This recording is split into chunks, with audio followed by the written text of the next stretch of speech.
Tech Witch, Episode 104, Grand-Mère. Written by Trey Livingston. Story by Damian Taylor and Trey Livingston. Narration by Caitlin Martin. The voice. The only cure for pain is sleep. The sweet disconnect that separates us from the horrors of life. The base tech and witchling appear atop a sheer cliff looking down at a swamp-like marsh. Large trees, sharp branches, murky waters. The witchling reaches out toward the swamp, emitting a dim, pulsating green glow. From deep within the swamp, beneath the surface of the water, the faint outline of something large and round pulsates in kind, mimicking the witchling's power. The two unlikely companions look to each other, not sure they want to continue, but knowing they must. They turn to the steep slope below, a dangerous descent. The base tech's hands morph into sharp claws. The witchling's branches wrap around him like ivy, all while still clutching the book. The voice. But for beings that don't sleep, the only release is death. They begin their descent, the base tech crawling along the smooth rock facade facing downward. He slips, falls forward. With one hand still firmly embedded, his body swings out, the witchling clinging to his back. The base tech slips all the way out. They plummet towards the swamp's jagged trees, falling into the foliage, out of sight, only for the base tech to look up and see that he's hanging from the witchling, who now hangs from a tree. They exchange a look that, if they had proper mouths, would be considered smiles when... Crack! The tree snaps. Both fall into the water with giant splashes. The large round object beneath the surface rises up. It's like a cocoon made of a massive petrified honeycomb. Each tiny indentation pulsates with green light, now faster and brighter than before, like it's been awakened. The voice. For some, death is the end. For others, it's only the beginning. We're in a Louisiana swamp, where Lowell and Bridgette navigate their way across slippery walks and slimy mud. Lowell, I will pay you $100 if we can go home and try this on a Ouija board. Bridgette. Ha! You afraid? Lowell. No. Bridgette. I am. Lowell. Then we should head back. Bridgette. Yeah, I'm afraid that my brother might wet his pants. Lowell. Let's get this over with. Bridgette points at an open clearing. Not much of anything, but she acknowledges it like it's something special. Bridgette. Your wish is my command. Lowell. Huh? What are you talking about? Bridgette pushes Lowell to make him lean over so that he peers through the gap between two pretty nondescript swamp trees, revealing a tiny shack that's only visible through the gap. He leans back. It's not there. He leans over. He sees it again. Lowell. Whoa! How are we even seeing that? Bridgette. Probably because we're full-on magical beings now. Or something. Come on, we can't keep the necromancer waiting all day. Bridgette marches through the magical tree gap. It takes Lowell a moment to register what's going on. Lowell. Necromancer? Wait, a necromancer? Lowell catches up to Bridgette. We can't talk to a necromancer. Bridgette. Why not? It's in the name. Necromancer. Bridgette. I'm not following. Lowell. It's evil sounding. Bridgette. It's better sounding than person who plays with dead people. Don't be such a baby. Come on, can't keep a necromancer waiting. It'll be fine. Moments later, inside the cabin, a hunched-over hooded figure sits in the corner, its face shrouded in darkness, regardless of where it moves. It has gray, old, withered hands like they were drained of whatever color they once had. Definitely not natural, and capped with sharp, long, pointed fingernails that resemble deformed claws. Bridgette and Lowell stand across from the necromancer, in an open space made of rotten wood with a single window, covered in layers of what can only be referred to as thick, dark red, almost black sludge. The walls are lined with an arsenal of hunting knives and machetes. Bridgette instinctively takes a step closer to Lowell, conceding how freaky this is. The necromancer. You wish to speak to the dead. Bridgette. That's correct. And this is your offering? The necromancer looks at Lowell. At this point, the only thing wider than his eyes is his dropped jaw. He looks delectable. Bridgette. He's crossing over with me. This is your offering. Bridgette reaches into her backpack and pulls out a bag of candy corn. Lowell. Oh, gross. The necromancer. Oh, goody. Bridgette hands over the bag. The necromancer slices it open with one of her sharp nails and proceeds to toss pieces of the candy into the dark void where her mouth should be. There is an excessive chittering, clattering, like something is rattling in that void. Lowell. Seriously? As if I wasn't freaked out enough. Quiet, Bridgette whispers to Lowell. The necromancer eats another piece of candy corn. This is good, but perhaps not the tastiest offering you have, eh? The twins don't answer. Even though Lowell can't see the necromancer's eyes, he knows she's looking at him.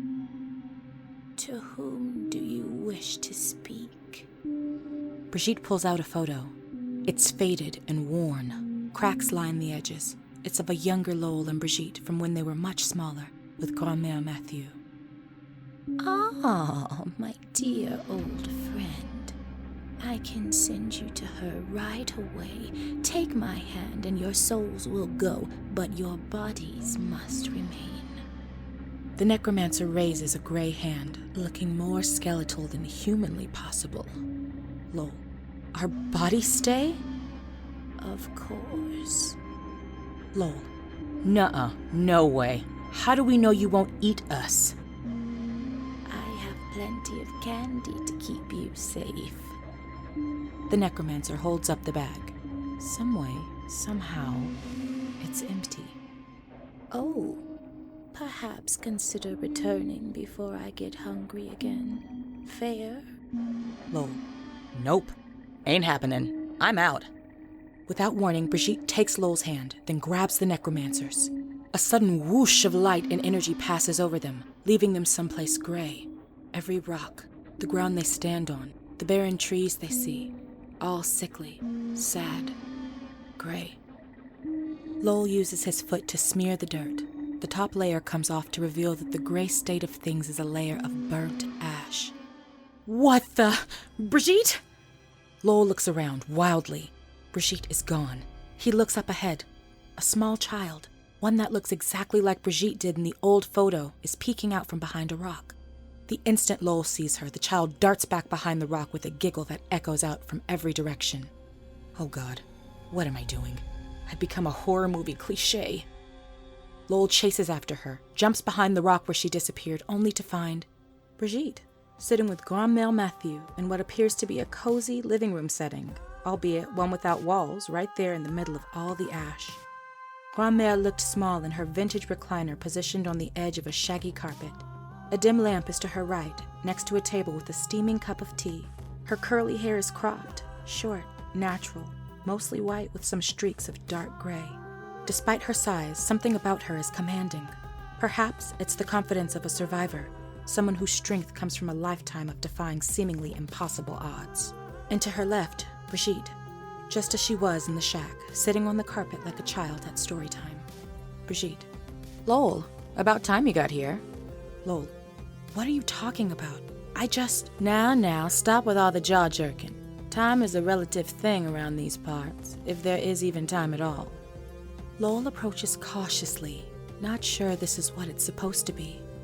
Always the cautious one, my little master, Lowell. You got so big. Bridgette has been catching me up on everything while we waited. It sounds like you've been having some exciting times when you haven't been, what's the word? Digitizing the book. Lowell. You told her? Bridgette. I didn't, actually. You did. All your short lives, you were led to believe you were untouched by magic. Close to it, but not a part of it. Bridgette. But we have power now. A lot of it. Well, at least I do. Lowell rolls his eyes. Bridgette. Why is it coming out now? Has it just been building up all this time? Grand-Mère. Perhaps the question is not what power you have, so much as where does it come from? Bridgette. It comes from us. Oh, child. I hear you say that, I know you mean it to be true, but I only feel the power coming from one source, and it's stirring to be set loose.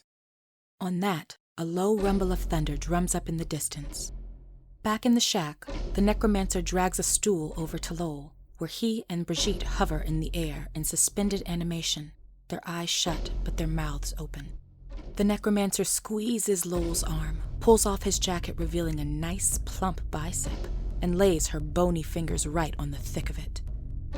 Oh, I'm sure one little bite won't hurt. Creak. Something makes a noise inside the shack, like a single footstep on the floor, something that puts the necromancer on high alert. Show yourself! Ding! The dangling knives move ever so slowly, possibly the breeze, when the necromancer backhands the empty air beside her, only it's not empty. It's Kylie, who seems to fall out of thin air. Hiding in a cloaking pocket, little witch. Cute. Kylie picks herself up. Bridgette knew you'd want to eat them, so I'm here to make sure that doesn't happen. I don't want to eat them. Just him. The necromancer runs its fingers down Lowell's cheek. Kylie stands her ground. I'm not going to let that happen. Pray tell, child, how do you hope to accomplish that? Kylie's lack of response and wandering eyes make it clear. She has no freaking idea. The necromancer chuckles, a chuckle that turns into a deep, rigorous laughter. Kylie charges it. The necromancer backhands her across the shack into the wall. She slams against it, hard, enough to knock the wind out of her, but not enough to knock her out. Now, sit still and watch. Lunch is always quite the show. The necromancer pulls a machete-like blade out of its sleeve, clearly kept in a place by otherworldly means. It's ancient, rusty, used. Back on the other side, Lowell helps Bridgette to her feet. Grand-Mère, tell me you're gonna stay for tea. Bridgette, we'd love to, but we used a necromancer to get here. Grand-Mère cringes, as though the word stings her. Foul creatures, those necromancers. Lowell, you mean they aren't human? Grand-Mère, not by the time they become full-blown necromancers. No, it's gonna eat you! In the shack, the necromancer uses the tip of its blade to cut open Lowell's sleeve. Oh, how I've waited for this. The necromancer looks up and sees that Kylie is gone. I need to get an assistant. Wham! The stool is slammed across the necromancer's head by an invisible force. The stool shatters, leaving one broken leg still floating in the air as Kylie steps out of her cloaking pocket once more. Kylie, eat that, you!